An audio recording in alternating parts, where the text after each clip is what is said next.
You're listening to The Dumb Zone. No puppet.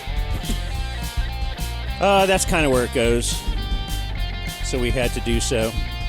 We are recording live to tape a little bit early today. Generally, we get going around noonish. We got going a little before 11 because of the guest I was mentioning is not in this time zone.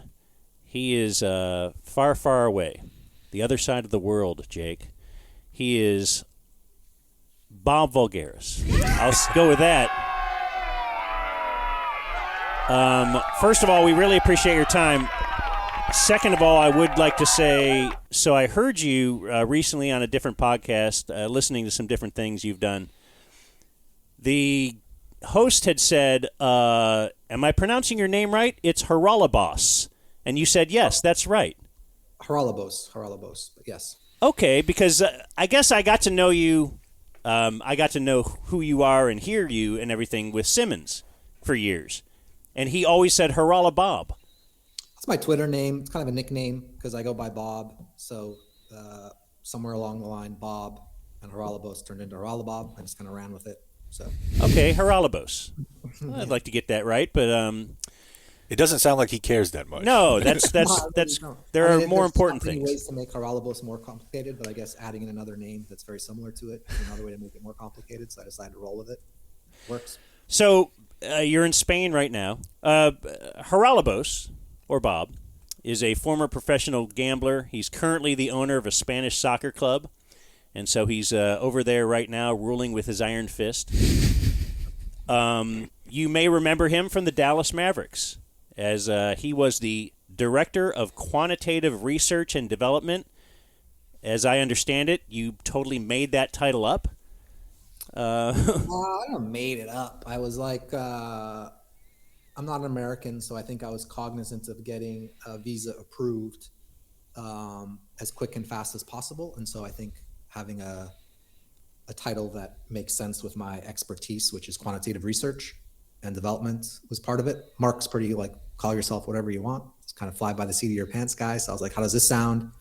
And he was like, sounds good. So I think if I had to do it all over again, I probably would have went something more along the lines of basketball strategy or something, or maybe not had a title at all and just kind of hung out in the background. That probably would have been the sharper move in retrospect. But yeah, quantitative research development, made up title. But pretty accurate in terms of what I was doing, to be perfectly fair. That's interesting, as you say, you made something up, and it's like what you name yourself, but is it going to be taken seriously by, you're saying the visa, as you're trying to get a visa? So we named this, we used to be called the Hang Zone in our radio era, and now we're the Dumb Zone, and we find that very difficult to try and book guests or... we're trying to. When I saw the message and then I saw the name of the thing, I was like, okay, these guys, at least they don't take themselves too seriously. Okay, so it's not bad to you. It's interesting though, because he had to sort of gin up the title for the visa purposes. But I wonder if whenever that title was presented to the old heads on staff, they were like, "What does that mean?" Yeah.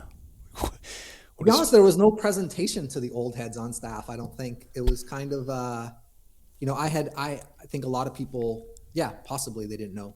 There wasn't really a lot of organizational structure, I would say, with the Mavericks. Not, I think Mark maybe would even admit to this. It wasn't super well thought out in that regard. And so when Mark wanted to hire me, because I was working a lot with the coaching staff, I think he wanted me first, before we agreed to any terms, he wanted me first to like get vetted by Coach Carlisle. So I met with Coach Carlisle, spent some time with him. And so that was really the only person I really met.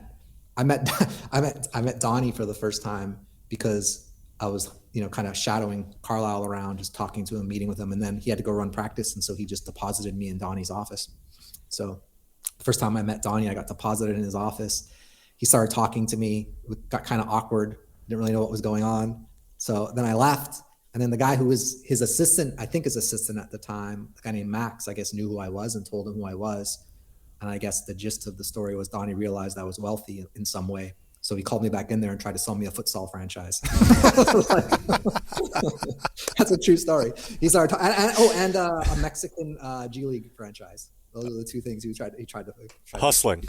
Always. Yeah, it's just funny. He was always looking for a deal in some way, not in a bad way, but it was kind of funny because I was just like, yeah, I'm not here to buy I don't know what futsal is, and I have no interest in owning a Mexican G League franchise. So maybe I'm not the guy for you, but it was pretty entertaining. Okay, so you didn't actually have to like get vetted by Donnie, you're saying? No, I didn't.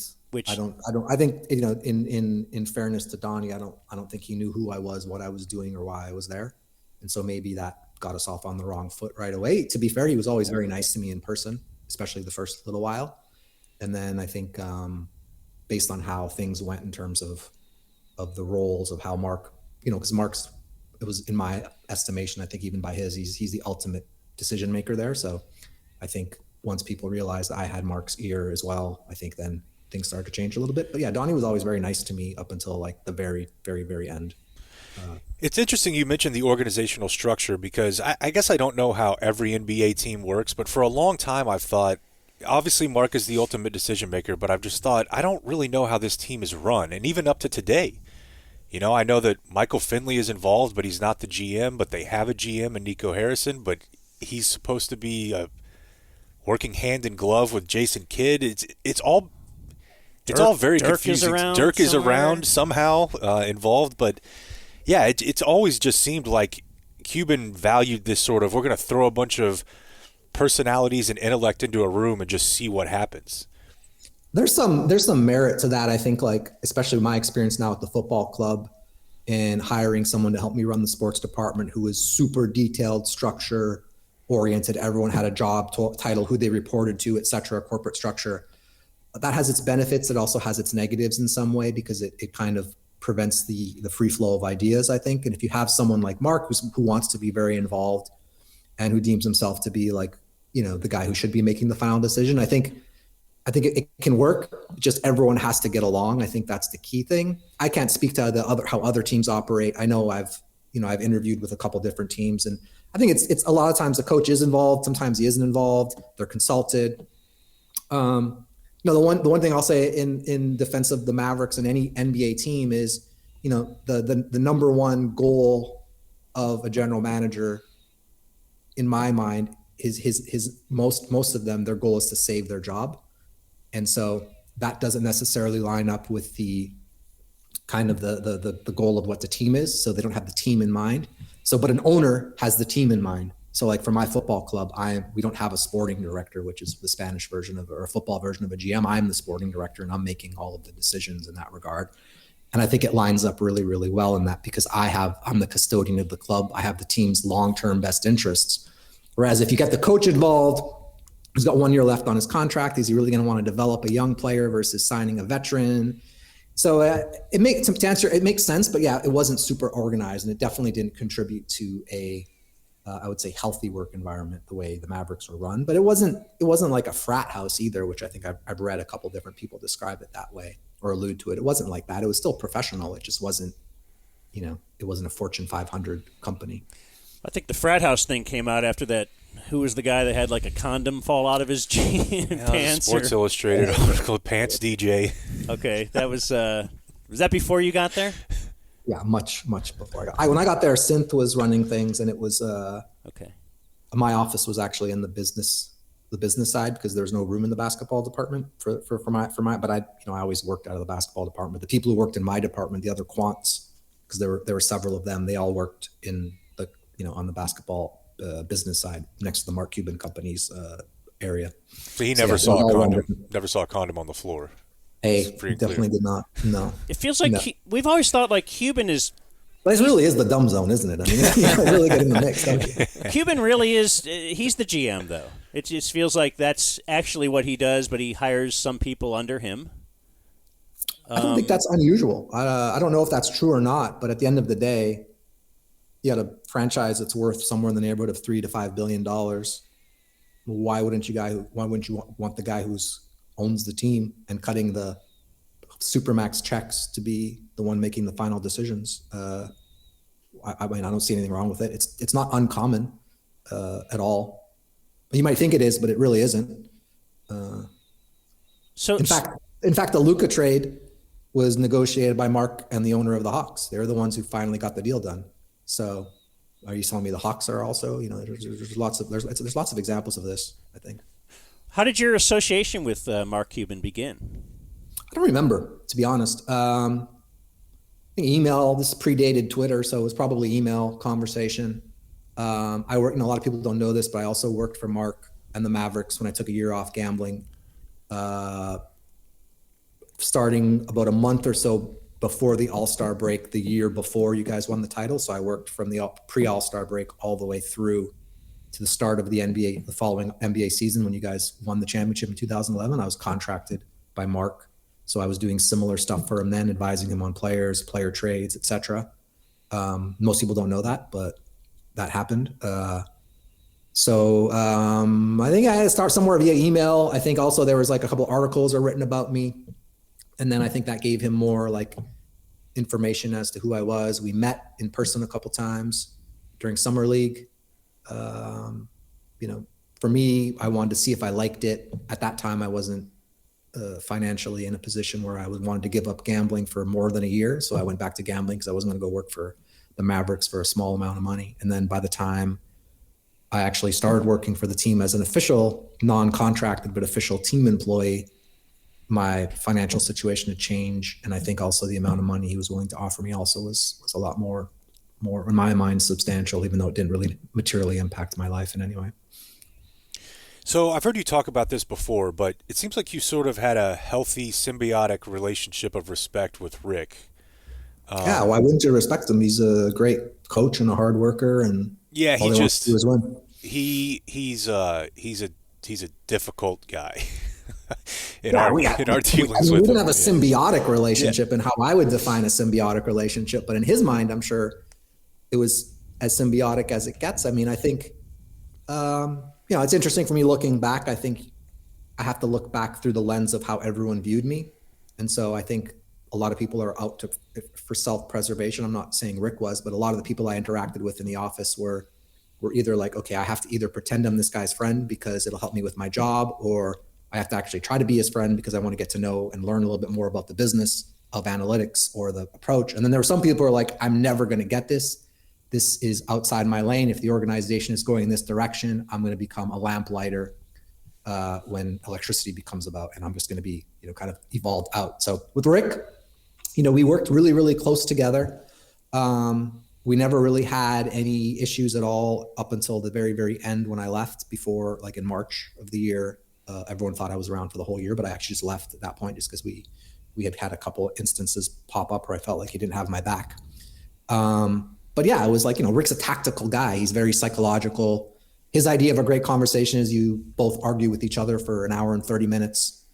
And then you feel strongly enough about your point that you're fine being in a real kind of, I don't want to say hostile, but like a real, it's a real passionate conversation. And then the next day, if things go well, you repeat the whole process all over again. That's kind of his approach. He's very tactical. He's very sharp, like in the way he conducts himself. And so for me, I appreciated that level of kind of drive to win, which which I wanted to do also. And I thought Rick also really respected my ideas.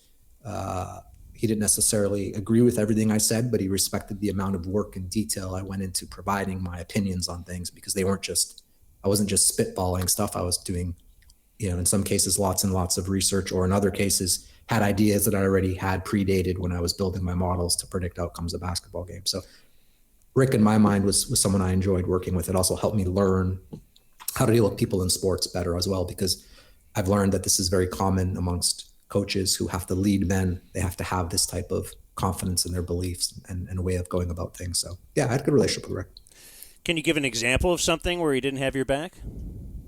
After the article came out, and we had like a conversation, this was like maybe a couple of days before he decided to quit the Mavericks.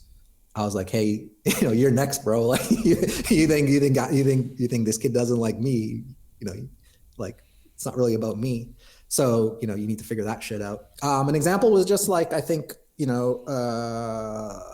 maybe in my mind, he when I approached him with this, he said, no, it wasn't intentional, but it certainly occurred to me that it was intentional, that some of the decisions on who would play or who wouldn't play, the numbers say might be taken as code from the players, like, hey, this isn't my decision. This is foisted upon me by the analytics nerd or whatever. But he never disrespected me in person, and I don't know that was the case, but it definitely occurred to me that it made things easier for him to have some plausible deniability because the players didn't, people think I had a bad relationship with the players. I didn't have a good relationship or a bad relationship. I just didn't have a relationship. There's some players who I had a friendly relationship with outside of basketball that I was friends with, but for the most part, I never talked to the players about basketball. So I think if you're having to have a tough conversation with someone like Wes Matthews, who's a pretty confident, well-paid veteran NBA player, it could make things easier to say like, hey, it's kind of out of my hands, but the numbers say that we can't play you. We got to play this guy. We got to play Dodo over you. We got to develop Dodo over you. But so that I don't know that happened, but it kind of felt to me like, based on my own intuition, that's what might have happened. So. One of those decisions that I think you were pretty heavily involved was the Clippers series decision to start Bobon. Correct. And the other thing, I think it was the same game in that Game 7 where Batum had been bodying Brunson basically every time he touched the floor that whole series. He seemed just too small to play. And he played 10 minutes in Game 7, scores 2 points. And I feel like at that point, that's when the Mavericks decided we're not going to extend Jalen Brunson. Even though they had a little bit of time to do it. So what were your opinions on Brunson at that time? And obviously my now opinions on Brunson were twofold. I had a funny interaction with Jalen Brunson's father last year at a Lakers-Knicks game where he was eyeballing me from the court, from the bench, like he knew who I was. Jalen knew who I was. I think there was this rumor that was spread by one of the members of the staff, which was kind of true. It was true. I was trying to trade Jalen, but it wasn't because I didn't think he was a good player. It was because for whatever reason, they signed this guy to a contract that meant that we didn't have his rights anymore to match. So he wasn't going to he didn't have a classical rookie contract. So we were either going to have to overpay for his services, and not overpay, but pay a lot with the ability where he still might want to leave. We had no leverage. And he was also the only asset the Mavericks had after the KP trade. Yeah. Because we didn't have any draft picks we could trade really freely. So my opinion of him wasn't so much long-term that he wasn't going to be a good player, because now, to be fair, did I think he was going to be this good? Absolutely not. The amount of work he's put in is really, really a testament, I think, to how hard he's worked and what a good professional athlete he was. But yeah, my opinion on him at that time wasn't he's not a good player, he'll never be a good player. My opinion of him was just in this series, he's not really, as long as they put Batum on him, we're not getting any advantage here. That was basically and all my communications were via email. So it's very easy for me to go back and look at them and see exactly what I said. And that's basically what it was. Like, this is a matchup where we don't have an advantage on. We don't have an advantage when once they figure out how to go small and play five smalls versus us, we're fucked. I said that the previous year when we played them, they didn't figure it out that year, Clippers. They only ran it a few times when they were losing. And then once they got back, they went back to their traditional Zubac lineup or big lineup. The next year, the conversation was, how do we, at some point when we were up 2-0, I was still communicating with Rick, like, hey, at some point they're going to figure this shit out and they're going to go small. What is our plan? And our plan was, well, when they do it, we'll figure it out. I was like, well, it's better to do it when we're up 2-0 than when it's 2-2 or when it's 3-2. You know what I mean? So that was kind of that. And so the Bobon situation was, one of the rules was we couldn't not start KP. That was like a rule for whatever reason. I don't know why that was a rule, but it was a rule. But the lineup, when they went small, KP's still coming off an injury. He has to guard a small, he has to guard in space. It's very difficult for us to defend, and we weren't gaining anything offensively at the other end because he wasn't able to post up those smaller players in an efficient manner, and it was clogging the lane.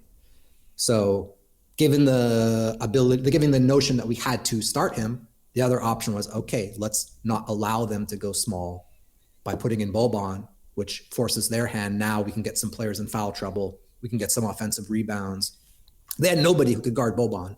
Like, Bobon was, people think, oh, what a bananas idea, but it worked. And the whole idea was it was going to be something that would steal us a game at some point.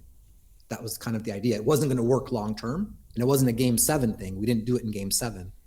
If you remember when we did it. So we did it earlier than that. The Bobon move was earlier. So, and it worked. It bought us a game. We went zone, so we didn't have to really worry about the defense. We lived with their above the break threes, hope they got a little bit unlucky from three. and then got them in foul trouble on the other end. So it kind of worked. Unfortunately, it didn't work in Game 7 because at that point we were out of moves. If that makes sense. Yeah, that's fascinating because I remember as a fan, fans were like, well, they're just trying to throw something against the wall. But there's actual well thought out reasoning behind starting Bobon.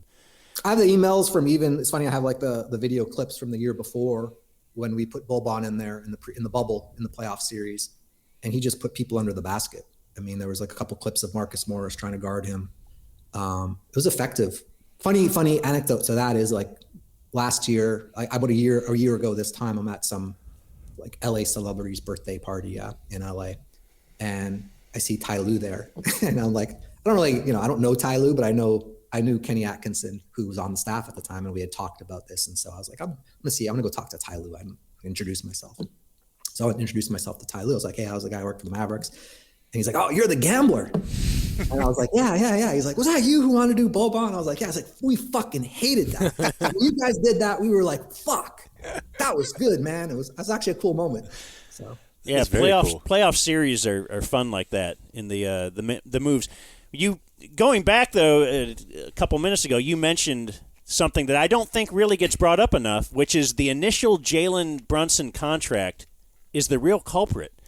That's really all there is to it. I mean, people talk about, oh, we didn't do this, we didn't do that. But like, why are you trying to save? You get an extra year at a cheaper rate when you sign to that 4-year whatever contract, but you don't have the restricted free agency rights. So, I mean, I don't know who negotiated that contract. I don't think it's fair to blame Donnie on that. I don't, just because, I mean, I don't know, right? So he's the GM, but if it's a bad idea, let's say it's not his idea, then he should try to convince the owner not to do it. Part of your job as a general manager is to go to bat for bad ideas that talk. Like Mark has a lot of ideas. My job was to kind of like give my opinion on his ideas, and if there were some that were really, really ones that I disagreed with strongly, really be confident enough to not care if I was wrong at the end of the day. And I think a lot of people were acting out of self-preservation. So I don't know whose idea that was, but it was definitely a bad idea. I've always heard, and I don't know if this is true, that it was about just saving a little bit more on the cap so they could pursue Giannis in another Maverick pipe dream like they did with Dwight Howard many years ago. At the end of the day, if Giannis wants to, Miami has proven this time and time again, if a star wants to come to you, no matter how much cap room you have, you can make things happen. So possibly, but it was also explained to me that you get an extra year of, maybe it's a Giannis thing, but it's also you get an extra year of lower salary because it's 4 years versus 3 years, whereas your 4th year is higher. But yeah, you lose. It's like in a gambling term that's called a negative free roll, where like if this player ends up, it's a small investment, the option of him becoming a superstar, and now now you're paying like the amount you're paying more versus the amount saving. So yeah, it was a bad move. That was the hardest thing. And so for me, it was less about whether he was good enough to play in the Clippers series. That's not really relevant to his long-term future with the club. The other part is his contract kind of aligns with Luka's in some ways. So like, how much cap space do you have if you do sign him to an extension? So but to your point, there's less to do with the Nico or whoever, fucking up the extension earlier in the year, and more to do with the fact that he was on this ridiculous contract where he was going to become an unrestricted free agent versus a restricted free agent. So the Porzingis trade happened 4 months into your tenure? Correct. So what was your involvement with that? Zero involvement in that trade, which is to say that my theory on that, I don't know if this is true or not, but this is kind of what I talked to before, is Mark had asked me to rank who I thought were some of the best restricted free agents earlier on in the year. So I just had KP was on the list, like here's a guy I would look at as a restricted free agent, thinking I'm going to have another year's worth of data to really evaluate him. I didn't realize it was, hey, these are the guys we're going to go for. So it wasn't, I had zero involvement in the trade. Mark, I think, had sent me a message. And this is the only trade that I didn't really have any involvement in. And I think that this was something that wasn't Mark's idea. I think, and this is a narrative that I've asked about, but I think it's like, part of it is what I talked about earlier. A GM's job is to save his job. And so if you're a GM and you have this new guy who's around, who's really close with the coaching staff, really close with the owner, what can I do what kind of splash can I make here? So I think the KP trade was that. I think it was Mark obviously was on board for sure, but I received a message from Mark. We might be doing something. I think you're going to like it. Can you tell me what it is? No, I'm stupidstitious is what he said. So I didn't know. Now, would I have vetoed the trade or said no? I don't have any idea. I certainly wouldn't have given up picks. The way I understood it, the conversations were going, I had talked about absorbing Tim Hardaway Jr. and Courtney Lee's contracts for picks, because that was the year KD and Kyrie were going to be free agents. And so the Knicks were actively trying to get cap space. So our conversation somehow went from, I think it was DeAndre Jordan or Wes Matthews or something like this in a swap. I can't remember exactly, for Tim Hardaway Jr., who I liked at the time. I thought he was a decent valued player. And in exchange for getting some kind of compensation from them, absorbing salaries and giving them, that's kind of where it started. And I think it ended up with Porzingis somehow. But yeah, I had no involvement in the trade, which isn't to say then when the trade was explained to me and they told me picks were involved, my initial reaction was, great, what picks did we get?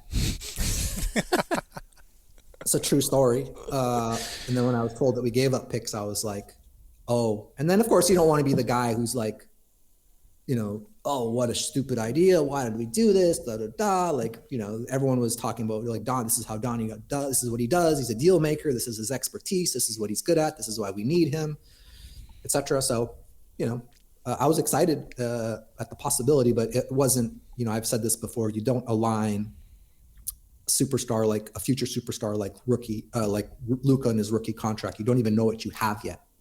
Why are you in a rush to pair someone with him for the next, that you're going to have to max out? Yeah. You're going to have to sign him in free agency. You're similar to the same thing I talked about with Halliburton and Siakam. It's like, what is your rush? One guy is much older than the other guy. They don't really align. And you don't even really know what you have yet. So my belief was, we don't have to win right now. We can just kind of like chill out, build the team, see where we're at. And then we ended up making a franchise altering decision, but hey, not my team, wasn't really my thing. So you just kind of be a good team player and try to make the best of it. And then once you acquire him, having given up so much, you had to sign him, right? There's no. Yeah, of course. The idea we're never going to, same thing with Kyrie, right? You're never going to give up assets unless you're pretty confident the player is going to re-sign. And different than Kyrie was unrestricted, but not the only teams that had money to offer him weren't going to be interested in him. Whereas KP was unrestricted. So like the idea that KP was going to opt out of his contract, nobody in the history of the NBA has opted out of that contract. Same thing, everyone was panicking when the article about me came out about Luka. Oh, Luka's so upset that Donnie, Mark Spears went on ESPN breathlessly, almost in tears, talking about how Luka's going to hold a press conference, which was already scheduled ahead of time because it was an Olympic Slovenian press conference. But that was something that was spun by his camp so yeah, no, you have to re-sign the guy. Otherwise, what are you doing here? And it wasn't even a rental because KP wasn't even healthy. So you didn't even get a half-year rental. He didn't play. So something else you mentioned in there that I like a deposition, by the way, Dan. I'm looking forward to a conversation, not a deposition. I mean, what's happening here? This is a deposition? I'm we're fascinated by the behind-the-scenes stuff, and I got to think you were as well once you first got in there and see how everything is working. And I think the most interesting thing about it is that most people who leave a job in the NBA desperately want another job in the NBA.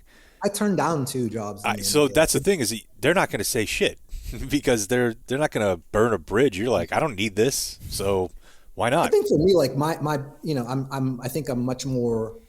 To me, you're right. I think also like maybe the way I handled it post Cato article was maybe not the best. If looking back, I would have handled it a little bit because I honestly really didn't care about what was written in the article.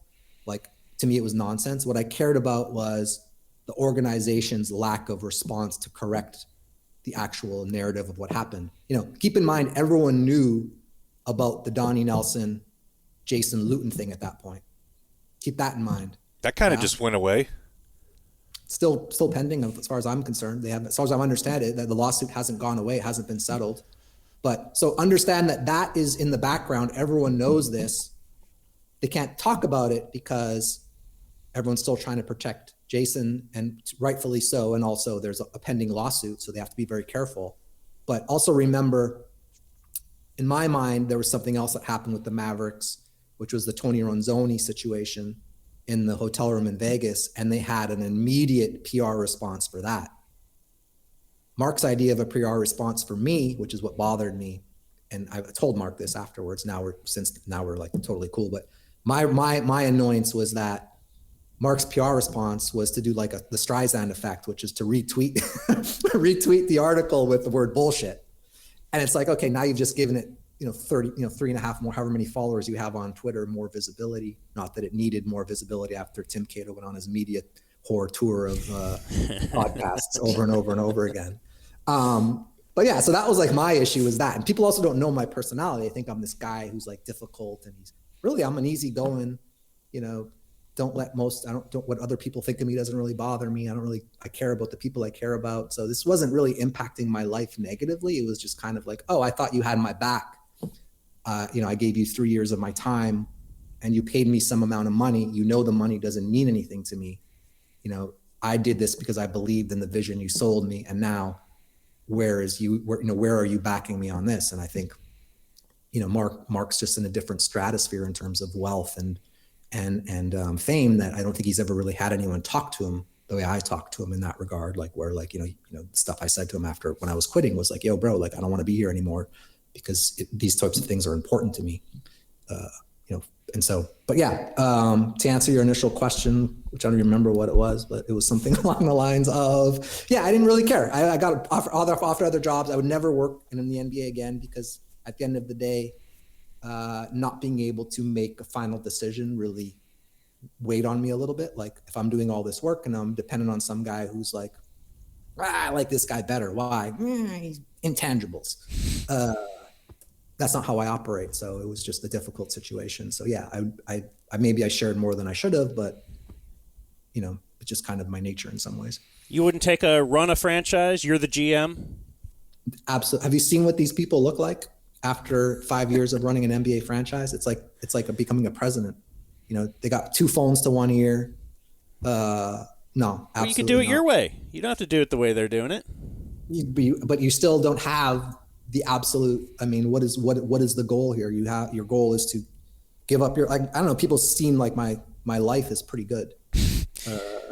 I don't need to be a slave to the NBA draft. It's a lot of work, and the guys who do it well really, really, really are willing to sacrifice a lot of well-being. And so for me, it was like, oh, I can kind of dip in and out.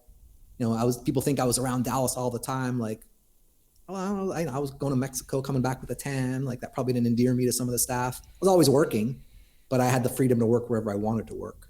So no, I wouldn't. To be a GM, you have to be there all the time. I wouldn't want to do that. It just wasn't.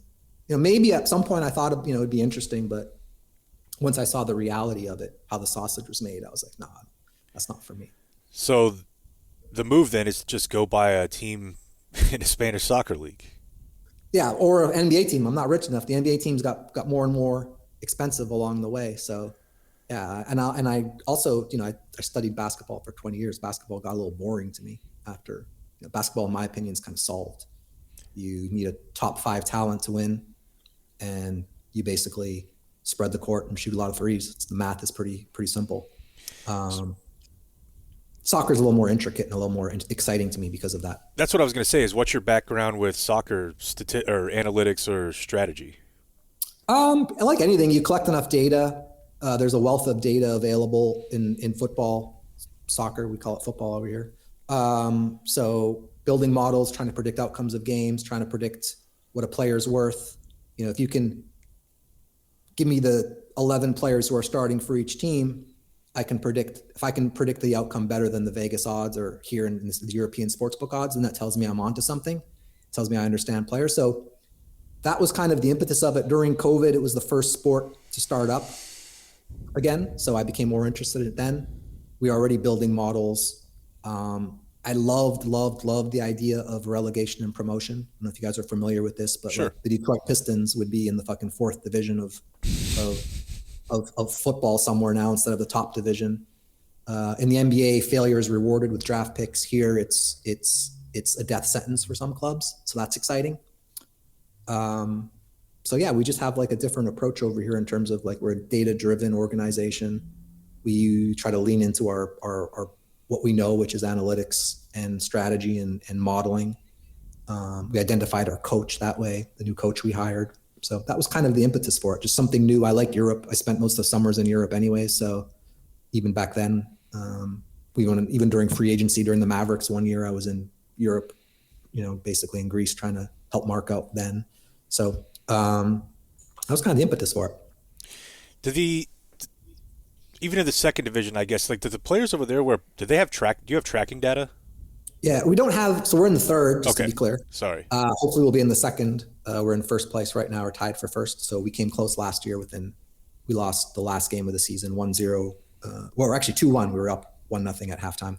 We have, in the Liga 2, the second division, there is tracking. So there's full tracking provided by the league. In our league, we have, StatsBomb does like tracking with, human track data. And then there's something called Skill Corner, which uses the broadcast feed to provide data very similar to Second Spectrum, although not quite as effective because it uses the cameras from the broadcast. There's a lot of data though, a lot of data. So how were you received as far as do you speak Spanish? I don't speak Spanish. I'm learning, but it's going slow. And I found that I really enjoy the way I communicate in English. So until I get to a level where I can be nearly as let's say eloquent or efficient in my speech, I'm avoiding speaking in Spanish, but I can understand what most people say and I can string together some sentences, but I don't come across very intelligent when I try to speak Spanish. I only ask that because obviously we know the old trope for every sport in America when it comes to numbers and analytics, and we're going to do things a little bit differently because of this, which almost always end up being correct. How it's received by, I don't know much about European soccer. I know analytics are a huge part of it, but I don't know necessarily how the players react to it. Players are great. The difference between football players and NBA players is pretty massive. I think there's a real deferential culture here. And so we've never, ever had a situation where we've explained to a player why, so this year, to be clear, I have a coach that I identified as like a top level coach, convinced him to leave the top division in Holland to come down here and help us. And so I had more impact on how the Mavericks played basketball strategy wise and game plan wise than I do with the team I own, because what I've realized is I trust this guy to do his job and I let him do his job and I don't fuck with him. I try to sign all the players that I like with his input, but I let the coach have free reign. So, but last year it wasn't like that. Last year we kind of thought we could coach some coaches up. We could hire a coach, maybe he wasn't as good, and give him the right analytical information. We realized that didn't work because at the end of the day, these players are like wolves. So if they can sense some weakness in you, and then you don't really believe in what you're saying, but you're kind of what the owner is saying, it can cause some issues. So we had a little bit of that last year, but not a lot. The players are great though. If you can identify something as simple as shoot less long twos, take more threes in soccer, and explain to a player. There are some things like that. They've all been pretty well receptive to it. Like high crosses are a good example. They're a pretty low efficient thing you do. So you want to cross low or you want to cut back in versus crossing the ball high. So we had a couple players who were crossing a lot. We kind of weaned that out of our approach. But yeah, it's been good. Seems like a lot of fun. Players are great. What's that? I said it seems like a lot of fun. Like you've arrived at a point. It's like, this is what I wanted to do when I was a kid. In every it's like video, real life football manager in some ways. It's kind of fun. Super cool. I love the whole, like you said, the relegation, the draft pick thing. Do you find it really weird that European soccer, we're a capitalist society and we hate, politically it's like, oh, we hate socialism, which is what NBA is like the least capital. Yeah, that's what all of our sports leagues are socialism, aren't they? Yeah, it's like a commie socialist red, but it is really, when you think about it, it's the revenue is shared fairly equally. Obviously, you have your individual TV contracts that a team can sign, but BRI is kind of spread out between the players and then you can be as inept as you want running your team. I look at the way Donald Sterling ran his team for years. This is a joke. How is this rewarded? It didn't matter because no matter how shitty he ran his team, he was also shitty. They're also shitty at drafting players. But like the Pistons, all the teams that were, I had to like game plan. The Mavs got in trouble last year for tanking. And really, they didn't get in trouble for tanking. They got in trouble for talking about tanking. Everyone was always tanking. They just weren't talking about it. Hinkie got booted from the league for being honest about his approach. So it's kind of like, yeah, in some ways, the American sports are kind of fraudulent in that regard because you can't be too honest and everyone kind of like wink, wink, nudge, nudges, plays the game. Here, it's like, when I bought this team, there was like a big fear that if we didn't get promoted, that the team would disappear. Because financially, it's not a moneymaker right now. It's losing money. But we have, my plan is to get into a higher league. And then the other part that's exciting is you can invest in players. You can sign a player for a small amount and sell them for a higher amount. So that's like our business strategy in terms of to make the team competitive in the top league. So, football has its downsides too. Like we're never going to be able to compete with Real Madrid, who can, their max salary their salary cap is like around 400 million, let's say. Whereas competitors in their league are like, some of them are at 40 million just because Real Madrid's revenues are so high. And let's say like an Osasuna's revenues aren't as high, to use an example. So, or Almira. So there are some disadvantages to it as well, but it's more exciting to me. It's different. It's more exciting to me. It's more, and just the gambling aspect of investing in a lower level team and bringing them up is a real fun story. There isn't anything like that in American sports. Do you think that the international soccer community is going to be pretty fired up to come to Dallas for the World Cup stuff? Yeah. I mean, more so probably than they were to go to Qatar or Qatar, depending on how you want to pronounce it. I mean, yeah, I guess that's a good point. Everyone around here, like Jerry Jones and for some reason, like Emmitt Smith, were at a press conference yesterday where they were certain they were getting the final, and then they didn't. New Jersey. Yeah, New Jersey. Yeah, right. And it was hilarious. But Big story here in Spain. A lot of people were excited to go to Dallas, and now they're finding out they're going to New Jersey. So. I just can't imagine your average European citizen, if we just limited it to Europe, they're going to come to Dallas and be like, what is this? Like, what is this city? I don't know. I think I've already said enough bad things about the city of Dallas, and it's not the city of Dallas. It's just I didn't enjoy my time there just because of where I chose to live. It was my own choice. But Dallas isn't so bad. I don't know. Yeah, I mean, it's different. I mean, stop it. No, it really wasn't. I mean, look, for me, like I was choosing between like Monaco, Mexico, south of France, Greece. Yeah, if you're throwing Dallas in that mix, it's not holding up to it. No, it's never going to get promoted. It cannot be. But if you're comparing it to like Nebraska or something, I don't mean to offend the people from Nebraska, but if you're Sioux City or whatever, yeah, it's not a bad spot, So I've never been over in Europe. I'm going to France in about a month to visit my daughter who is studying there for this semester. Where about? She's in Paris. She's actually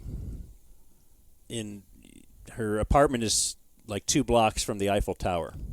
That's a good arrondissement. That's a good area. So from what I understand, you are an expert at avoiding jet lag. I'm an expert. There's if people type in the CIA hack for jet lag, that's what I read this article on it, and I've been doing it, and it works really, really well. But yeah, you basically starve yourself for 24 to 36 hours before your flight. Take your first meal at breakfast time of wherever you're arriving. So if you're on a plane, I go back and forth a lot to Mexico or even like sometimes to the US from Spain direct with my doodle. And neither one of us have suffered from jet lag in the last 3 years by applying this approach. It works quite well. Starve yourself, take your first meal at breakfast time, and then immediately acclimate yourself to the rhythm of the sun in the place you're staying at. So it helps if you're near the sun. That definitely helps. Your doodle. My doodle. I don't know where he is. He's got sick last night. 2 nights ago, he got sick. He got some kind of food poisoning or something. So he's not his usual doodle self today. He's prominent on social media. And you're claiming that you've also solved his jet lag. Dogs don't get jet lag. I figured this out. When I go from Spain last trip I took was from Spain to LA for a few days, and we flew out immediately after our Copa match. So we it's ideal if you can fly out at 10 p.m. because then your dog, because this dog's got to be on this plane for 12 hours. So it's nice if you leave at night. I work it around his time. So we sleep on the plane. We get on the plane at 10, we sleep. We arrive in America, it's also 10 p.m. So it's like, okay, this is kind of weird. Now we go back to sleep. And then we wake up the next morning and we're good. Never have any jet lag. And yeah, he's never had any jet lag, never had any accidents on the plane. He's a one of a kind world traveler. That's nice. I wish I would have known that for the. Now that I'm probably done traveling internationally, it's the worst move. I was telling Dan yesterday is when you get to where you want to go and you just go to sleep. No, it's so. I had some people. You probably heard that in the podcast I did with my friend Liv and Igor. Like they were on my boat at the time, and the boat has like blackout. You're in the middle of the ocean, so it's like, how could you have jet lag? Just get up at 8 a.m, jump in the water. But they use the blackout blinds, which really make the room black. And so yeah, they would sleep. They went and slept. They slept till 6 o'clock, 6 p.m. the next day, and they're like, "Oh, we can't beat this jet lag." It's like, yeah, because you're awake now when the sun is down. Like you should be getting up when the sun comes up. So yeah. But also the plane stuff is interesting because you can't be eating on the plane. If you start eating on the plane when you first like sit down and start taking your meals, your body has an internal clock based on your feeding schedule too, and that's probably why the doodle also doesn't suffer jet lag because he's not eating. He only really knows when he's eating. So you want to make yourself hungrier for that meal, like you said, at 8 a.m. or whatever. Correct. Yeah, that's your first window that you're eating, and so your body attunes itself to that, and then it anticipates your next meal around dinner time. So okay. that would be my recommendation. Where's your head at on crypto? Still all in? What? Still all in? I've been all in crypto for a long time. I wish I could say that I, was a little bit more aggressive selling some of the tops because I do believe in the cycles, the general cycle. But yeah, I think this is about, if you're still negative crypto now, there's probably something wrong with you, in my opinion. Like this is about as bullish an environment for crypto as there's ever been. You have all of the fraudulent people have been washed out. You have the CEO of BlackRock on CNBC pumping your bags, talking about the ETF. This is like the largest wealth management and financial company in the world. The ETF being passed also means that the likelihood of it being banned is near zero because the lobbying situation has changed. I think it's not crypto because there's a lot of scams in crypto.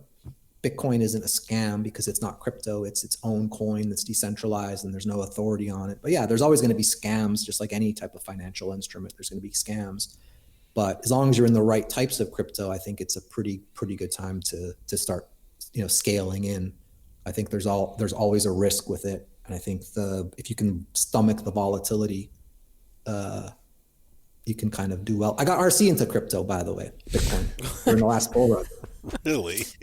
and he was like, he had to sell because he couldn't handle the swings. The volatility just got to him, and he was checking the price too often, so he had to sell it all. But he made money. He got in. I told both him and Mark around, I think it was just before MicroStrategy was doing its bond offering. I don't know how much you guys follow crypto, but it was a pretty big event where they had to file with the SEC to announce that they're going to buy like $1 billion or $1.5 billion worth of crypto. So you could actually front run them. They weren't allowed to buy. They had to announce that they were going to buy, then they had to buy on that date. So I was like, this is about as close to a sure thing as there ever is in life. Even if you only want to sell afterwards, but they bought, and then later on Tesla bought, and then it was the whole GameStop kind of people sitting around their house doing nothing with stimulus money. So yeah, RC was like sweating the price of crypto like every day for a minute, and then he could here's a guy who's like about as passionate and as hardworking as it gets, but also is like pretty strung pretty high in some cases. Yeah, so like I don't know if crypto was the right thing for me. When the price goes down 30%, I'm just like, oh, okay, no big deal. Him, it was like I think it was negatively impacting his day to day. So, but yeah, he got in. I got him into it for sure. I got a couple other things that I just thought, here's a guy that might have an opinion on cryogenics. I don't have an opinion on cryogenics. Okay, I thought maybe you would for some reason. I don't mind talking. I don't mind. Ask me whatever you guys want. I'm not trying to get away from you, but I don't have an opinion on cryogenics. Okay, yeah. No, I'm just, like I said, I'm fishing out there. It just seemed like in listening to you talk a lot, it just felt like you're a guy who is analyzing everything. And I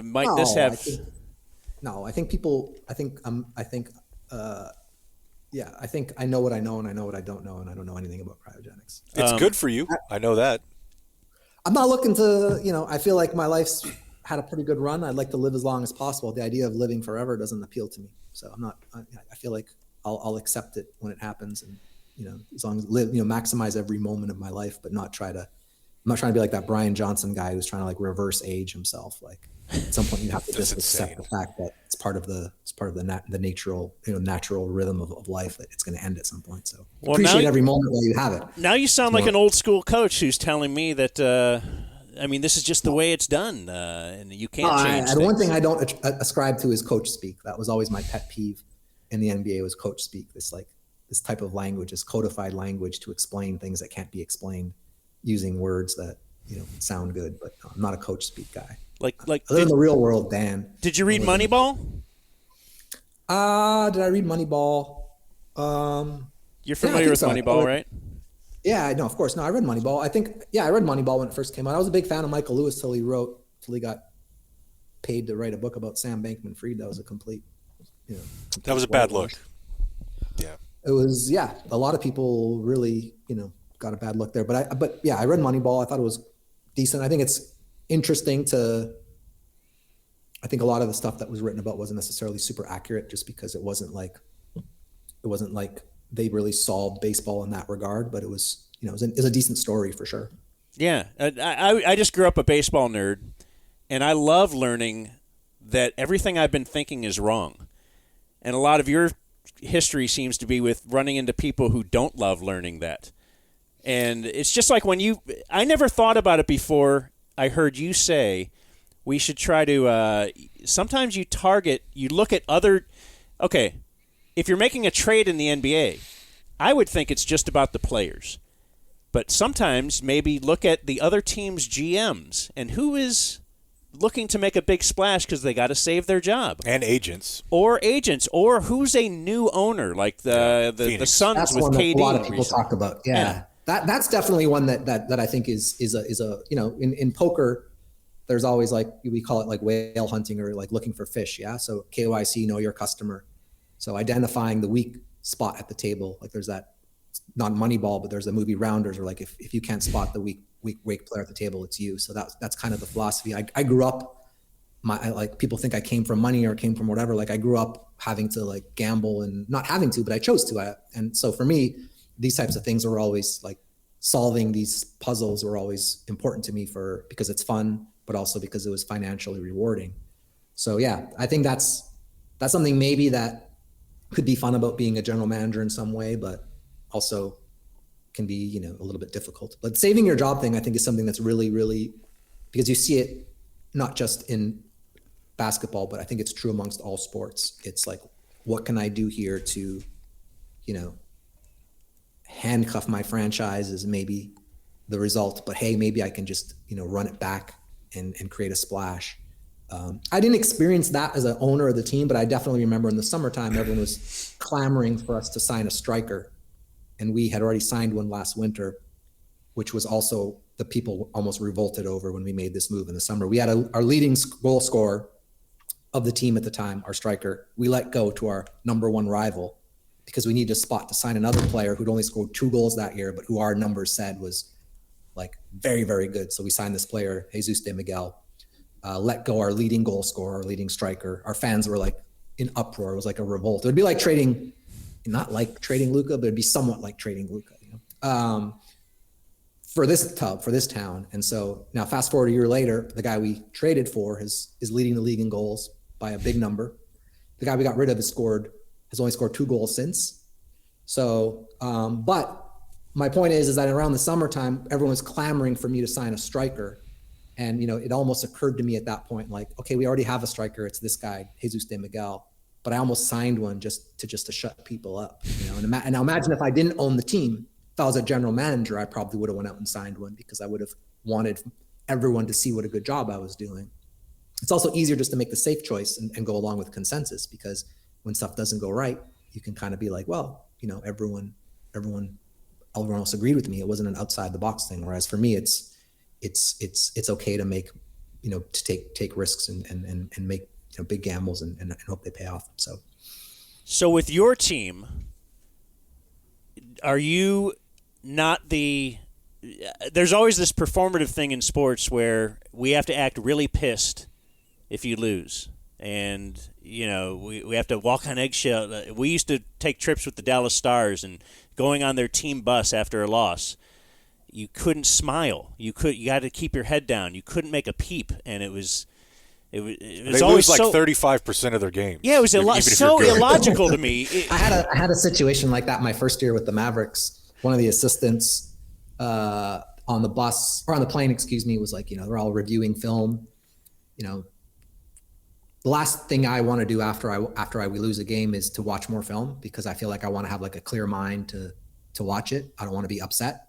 Not that I was upset, but anyways, I was like reading a book or something, and one of the coaches got upset with me. One of the assistants, not Rick, but one of the assistants got mad at me, and they were just like in front of the other coaches, and we're like, it doesn't seem like these losses bother you. Like, where's your, what the fuck? Like, this isn't a joke to us. Like, we're doing this because we need to. We're not here. I think he was offended by, or maybe he didn't understand. It was like very, very early on in maybe my first road trip I ever took with the team. And my response was like, if I thought, acting like a child because we lost would help us win games, then I'd start throwing shit. But I don't see how it helps with a better decision. Did not endear me to to some of the people on the team, I would say. That was one of the moments. But it's just true. Like, what is it? How does it help you? How does it help me make? I always like it's performative. Like you said, it's performative. Like, oh man, break something, throw a trash can across the room. Like, that's not me. I've never been someone who really expresses my emotions negatively like that, because I just feel like it doesn't serve me, and also it's just not part of who I am. So. And I'm not a robot. Is that part of how your soccer team is too now? Is that a change? No, it's bro. Everyone here is very passionate. Like, if you hear, it's different. It's like one of the, the people here have been amazing. Like the reception I have as the president of the team is like top level. I mean, it's like I if I wanted to, I could sit there and take 1,000 selfies and never leave, because everyone wants to take my photo with me or my dog or whatever. They love me for whatever reason, because we were doing a good job and we're in first. But here the people are very passionate. So, and the current coach we have now, he's not Spanish, he's Dutch, but he's also like a very passionate guy. Like, it's how whatever works for people is fine. My team doesn't know. My team definitely shows emotion. That's just who they are. They're at, it's part of the culture here too. We have a lot of Spanish people. Spanish people are just a little bit more, I would say, more geared towards that, versus like maybe like an Icelandic person or a Nordic person might be a little more reserved. It's just part of it is cultural, I think, in some ways. And the fans are, I say this in the nicest possible way, are batshit. Like they live and like die with this team. So it's awesome to see when we're winning, and it's not so fun to see when we're losing. So hopefully we just don't lose and we're good to go. I got one more thing, and I know we've kept you for so long, and I can't thank you enough, but like when whether it's with the Mavs or maybe in the old days of looking at poker forums, we got a little of this when we were in our recent lawsuit situation. And then a lot of people with their opinions, this is what's happening, or this is what's going to happen. Like, it was comical to read, and our attorneys found this Reddit page, and they loved reading it, because these lawyers are idiots. They don't know what they're doing. And they loved it. How about you? When you know what's going on behind the scenes somewhere, do you look at the fan forums or what people are saying, or even Twitter? Yeah, Twitter even. Yeah, I'm on Twitter. I'm a Twitter. Some people would the kind description would be power user. The not so kind description would be like, addict in some ways. It's like my brain is wired now to get information fucking in 256 word bits or whatever. So I read the stuff. I try not to, I'll say this, like I think, and this isn't to like sound whatever, but I think like someone else could have really been damaged by that Cato piece and the stuff that was said about me, because there's a lot, not what Tim wrote, because Tim didn't really say anything super negative about me, although he did, but it wasn't like mean spirited. Yeah, he was just trying to write what he thought was the truth. But yeah, I mean, it's hard not to read stuff and be impacted by it in some way. I think like someone else might have had like a really, really hard time. Like imagine I did need a job in the NBA, or I did need to earn a living somehow. Now my a friend of mine who was like, your Q score is so low right now. You got to raise your Q score because people don't think of you positively, But it's kind of, for me, it's more like kind of, maybe there's a part of me that is maybe still somewhat kind of, I would say, it's a negative aspect where I like to, I don't know, it's not clapping back, but it's like giving more, like today, just before I came on the show, like there's this idea of like oh my God, Bob drafted Josh Green instead of whoever it was they pretended that we were going to draft if it wasn't for me. But what they don't realize, and this is the God's honest truth, that if I wasn't around, you probably would have had Wendell Carter Jr. instead of Luka Doncic. Mark talked about this on All the Smoke podcast. Our analytics guys loved Luka. Who's the analytics guy? There was no analytics department aside from one person and me. I can promise you that one person wasn't going out on a limb for Luka just because he didn't have that type of relationship with Mark. And it's also tough to go out on a limb when, you need the job and I'm sure he did some, maybe like Luka, maybe didn't. I don't know. All I know is I was the only one, I only talked to Mark, and I was pushing very, very heavily to make this deal. And Mark will say that the reason he did the deal was because I pushed really, really heavily. So, correcting that narrative is somewhat fun to me because these Luka fans are like out of their fucking mind because they think A, I ruined the team. B, Luka hated me. And so I almost chased away Luka too. If they didn't get rid of me, Luka would have left. Like all of this stuff that they believe because some guy who lost his mind during COVID and was scared he was going to lose his job decided he was willing to do whatever it took to keep it, even if that meant, attacking me personally and crafting the story that wasn't true, or, allegedly outing someone who is, gay and wanted to be in the closet still. Like, just think about that for a second. That's the one thing I will say. So correcting that is important to me in some ways because I feel like that does still bother me a little bit that people believe this story to be true because someone wrote it, and the state of journalism is such that nobody will actually write a new article. They'll just take the old article and, well, the reason why he left the Mavs is because Luka Doncic didn't like him, blah, blah, blah. So the nice thing about Reddit, Twitter, having your own platform is you can tell your own version of what happened. The bad thing is that you can have people that should never have any interaction with you on a day-to-day basis are now impacting your life. Like, do I really care what's SLOV fan, Slovenian Luka fan? Like, if that guy came up to me and said something to me on the street, I'd be like, yo, bro, who are you? Why are you talking to me? But here he's on my phone and he has access to me for like a minute and a half of my day. I'm sure he's a nice guy, but I don't need this guy in my life. So that's a weakness that I think I definitely had a problem of when I was younger, and it probably still impacts me a little bit now. So, but it's also fun. Like, I think for me, I also enjoy interacting with our football fans, being somewhat, I don't want to say controversial, but somewhat, I'm trying to get more notoriety or attention to my soccer club. So part of that is my approach to Twitter is part of that. It's not like, it's not completely contrived, but it's also somewhat contrived. Like, I bring my dog around with me everywhere because A, I love having my dog around, but B, it's also fun to have like, to beat a second division team and have your dog run on the pitch after the game is over. It's like, it's kind of fun.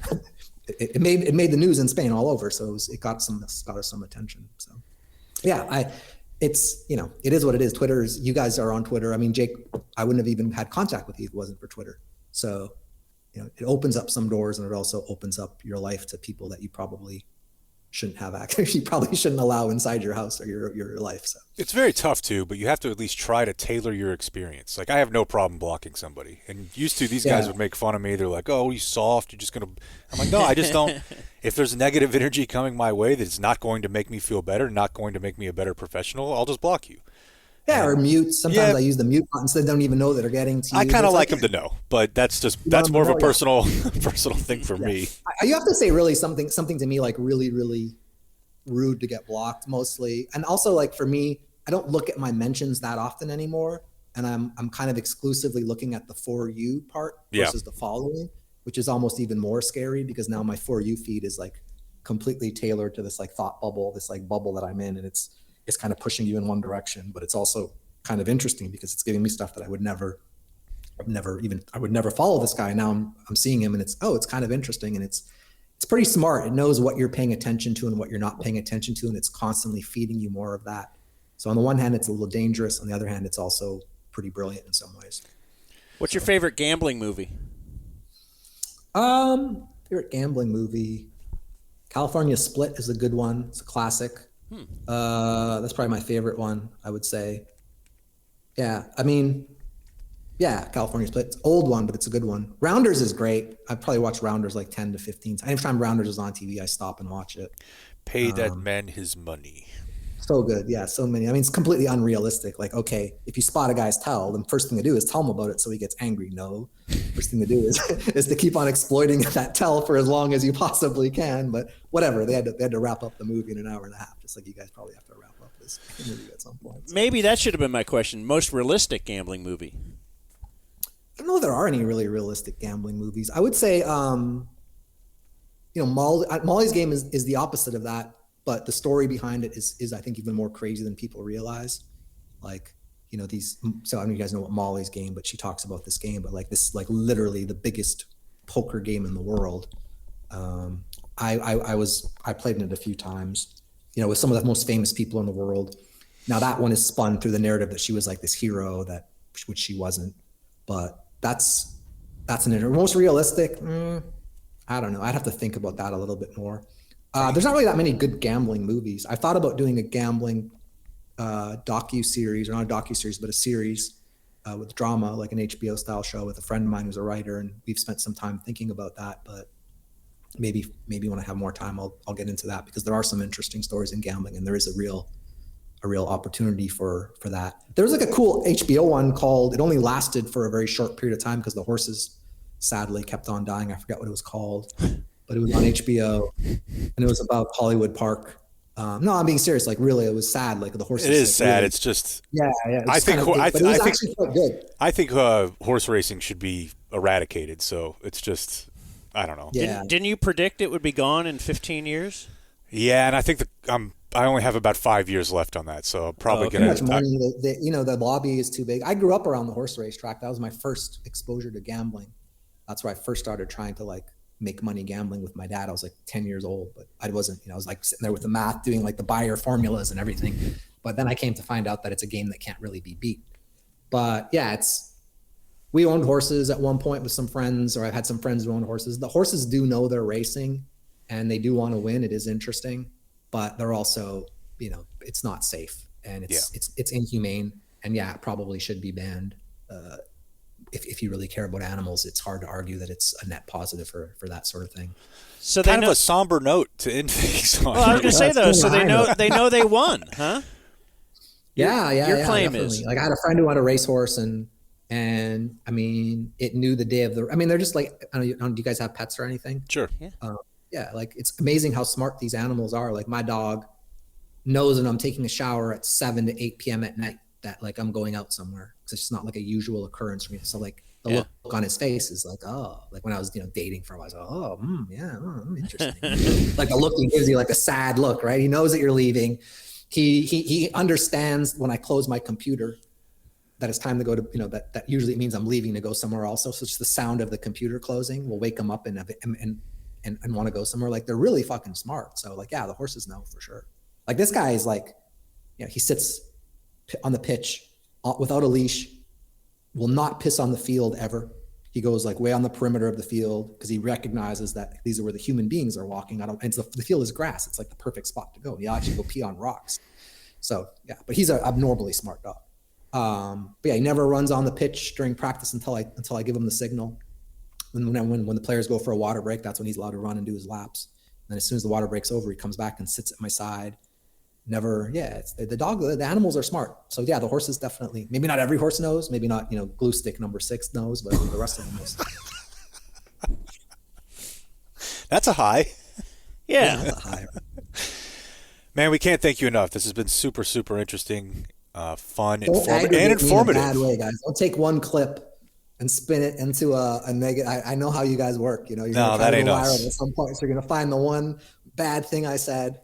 No, we're just going to clip just the jet lag thing. The world needs to know. Shadow GM, goes nuts on Donnie Nelson for the 5th time. Blah, blah, blah. By the way, why don't you guys get Donnie on the pod? Why don't you get his side of the story? He hasn't really done much. Yeah. It's weird. I thought, because he would appear on our station, I don't know, once a month at least.